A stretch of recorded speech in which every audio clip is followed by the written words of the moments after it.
À 39 ans, sans avoir exercé de mandat et 1 an après la création de son mouvement En Marche, Emmanuel Macron accède donc au second tour de l'élection présidentielle. C'est les yeux rougis que le responsable du mouvement dans les Yvelines a pris connaissance des résultats à 20h.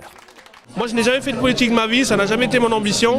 J'étais venu juste pour faire un bout de parcours sur un projet citoyen, la Grande Marche.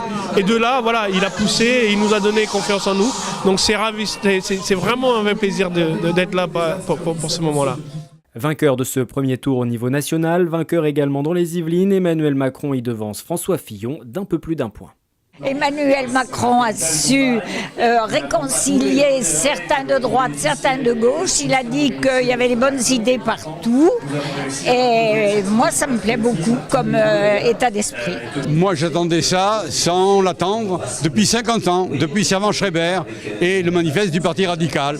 Alors, c'est incroyable. Pour vous, aujourd'hui, est-ce que c'est d'ores et déjà fait le résultat du second tour ? Non, bien sûr que non, c'est jamais fait. Les fachos, il leur reste toujours une carte dans la manche. On ne sait pas ce qu'ils peuvent sortir jusqu'au dernier moment, donc on ira se battre pour que la victoire soit encore plus belle.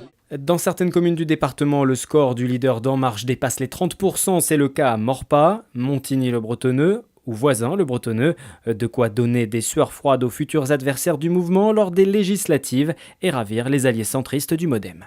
Alors on nous reproche certaines alliances, mais il faut pas que les gens oublient une chose, c'est qu'à chaque fois qu'on a fait des alliances, on les a faites autour d'un projet écrit et qui nous paraissait aller dans le sens de l'intérêt général. On n'a jamais fait d'alliance pour obtenir des postes. On a d'abord travaillé sur les projets et ensuite on a vu comment on pouvait s'insérer et aider les gens avec qui on avait des alliances.